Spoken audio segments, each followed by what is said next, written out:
বন্ধুরা, আজকে আমরা যে মুভিটির কথা বলতে যাচ্ছি তার নাম জেম্বা বাবরি। এই মুভিটি 2014 সালে মুক্তি পায়। এই মুভিতে প্রথমে মার্টিন নামের একজনকে দেখানো হয়েছে, যে ফ্রান্সের একটি গ্রামে বেকারির দোকান চালাতেন। মার্টিন বলে যে সে 12 বছর আগে এখানে এসেছে। তার বাবার একটি বেকারি ছিল, যেটা তার স্ত্রী সহ তিনি চালাতেন। একদিন মার্টিন ব্রেড বানানোর সময় সেটি চলে যায়। তার স্ত্রী বলে, এটা তুমি কি করছো? মার্টিন বলে তার চার্লিকে নিয়ে খুব চিন্তিত, যে সে আত্মহত্যা করতে পারে। তাই তার স্ত্রী বলে, চার্লি এরকম কিছুই করবে না। কিন্তু মার্টিন তখনও অস্বস্তি বোধ করে এবং সে তাকে দেখতে চার্লির বাড়িতে যায়। সেখানে চার্লি জেমার জিনিসপত্র জ্বালিয়ে দেয়। কেন চার্লি এমন করলো আমরা পরে জানতে পারবো। তখনই সে ভিতরে যায় এবং জেমার জিনিসপত্রে মার্টিন একটি ডায়েরি পায়। মার্টিন ডায়েরিটি তুলে নেয় এবং বাড়িতে এসে সে ডায়েরিটি পড়তে শুরু করে। এরপরেই গল্পটি ফ্ল্যাশব্যাকে চলে যায়। তারপর আমরা প্রথম দিন দেখি যখন তারা গ্রামে নতুন এসেছে। এই গ্রামে নতুন লোককে দেখে মার্টিন তাদের সাথে কথা বলতে যায়। একদিন জেমা এবং চার্লি মার্টিনের দোকানে যায়, আর জেমার সৌন্দর্য দেখে মার্টিন তার জন্য পাগল হয়ে যায়। সন্ধ্যায় মার্টিন যখন বাড়ি যাচ্ছিল, পথে তার সাথে দেখা হয়। তারপর মার্টিন তাকে বাগান দেখাতে নিয়ে যায়। বাগানটি দেখে জেমা খুব খুশি হয়ে যায়। রাতে চার্লি মার্টিনের বাড়িতে গিয়ে বলে যে তার বাড়ির বিদ্যুৎ হঠাৎ করেই চলে গেছে। মার্টিন তার বাড়িতে গিয়ে বিদ্যুৎ চালু করে। তারপর মার্টিনের স্ত্রীও আসে এবং তাদের চারজনের মধ্যেই একটি পার্টি হয়। কিন্তু মার্টিনের চোখ ছিল জেমার দিকে। কিছুদিন পর জেমা মার্টিনের দোকানে এলে মার্টিন জেমার সাথে কথা বলে। মার্টিন জেমাকে বলে, তুমি কি দেখতে চাও আমি কিভাবে পাউরুটি বানাই? জেমা বলে, হ্যাঁ আমি দেখব। এবং তারপর মার্টিন তাকে সেই রুমে নিয়ে যায় যেখানে সে ব্রেড বানায়। তারপর জেমা রুটি বানাতে শুরু করে, আর মার্টিন তাকে জিজ্ঞেস করে, তোমার কেমন লাগছে? তো জেমা বলে, আমার ভালোই লাগছে। ওই রুমে খুবই গরম ছিল। জেমা তার সোয়েটারটি খুলে ফেলে। এটা দেখে সে মার্টিনের ভিতরে অন্যরকম অনুভূতি হয়। সে তাকে দেখতেই থাকে। কয়েকদিন পর মার্টিন যখন তার বাড়িতে যাচ্ছিল, পথে জেমার সাথে তার দেখা হয়। মার্টিন তাকে জিজ্ঞেস করে যে কেন তুমি রুটি কিনতে আসছো না? তাই জেমা বলে যে আমি ডায়েটে আছি, তাই আমি রুটি খাচ্ছি না। এরপরে জেমা সেখান থেকে চলে যেতে শুরু করলে একটি পোকা তার কোমরে কামড় দেয়, যা তাকে ব্যথা দিচ্ছিল।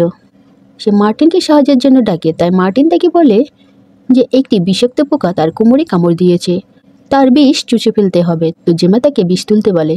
তখনই একটি ছেলে আসে যার নাম হাব, এবং সে মার্টিনকে জিজ্ঞেস করে, তুমি কি করছো? মার্টিন তাকে সব বলতেই তখনই জেমা অজ্ঞান হয়ে নিচে পড়ে যায়। এটা দেখে দুজনেই তাকে হাসপাতালে নিয়ে যায়। ডাক্তার জেমাকে ইঞ্জেকশন দেয় এবং বলে যে আপনি এখন বিপদমুক্ত। তারপর যখন এই লোকেরা ফিরে আসছে, জেমা মার্টিনের কাঁধে মাথা রেখে গাড়িতেই ঘুমিয়ে পড়ে।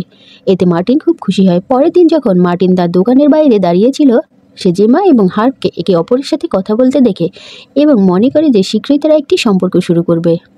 তারপর একদিন মার্টিন কোথাও যাচ্ছিল, যখন সে রাস্তা দিয়ে একটি মহিলাকে দেখতে পায়। মার্টিন জানতে পারে এটি জেমা ছিল। সে তার পিছু নেয় আর দেখে যে সে হার্পের বাড়িতে যাচ্ছে।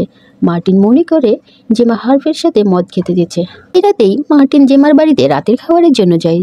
তখনই সে জেমার ঘাড়ে প্রেমের কামড় দেখে। এটি দেখে সে বুঝতে পারে যে হার্প তাকে কঠিন আদর করেছে। এটি দেখে মার্টিন খুব বিরক্ত হয়ে ওঠে, কারণ সে তাকে পছন্দ করে। পরের দিন মার্টিন তার সাথে দেখা করে।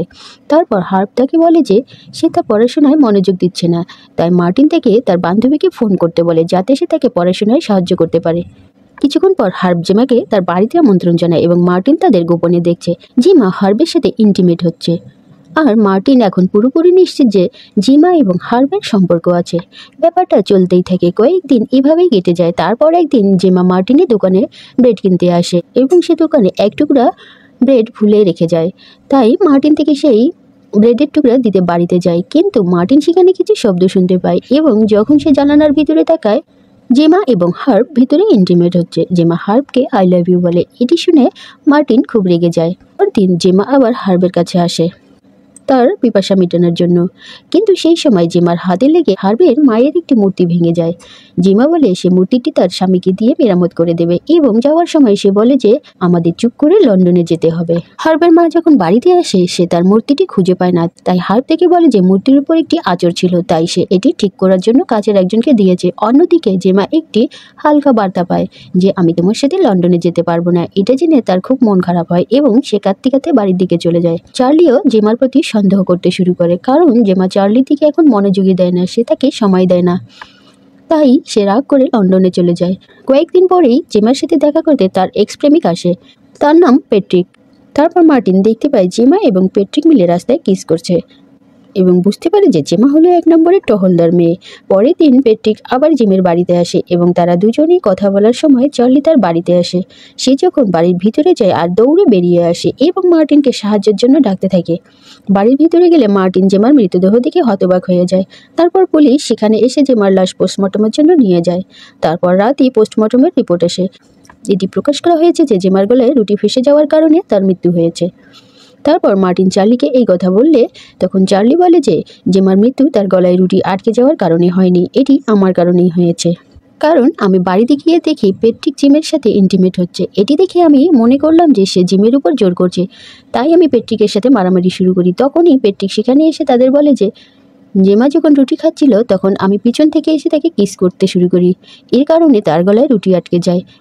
যখন সে এটি বের করার চেষ্টা করে তখনই সেখানে চার্লি চলে আসে এবং ভুল বোঝাবুঝির কারণে দুজনেই নিজেদের মধ্যে মারামারি করে এবং মারামারি করতে করতে তারা দুজনেই জেমার কথা ভুলেই গিয়েছিল আর জিমা শ্বাসরোধে মারা যায়।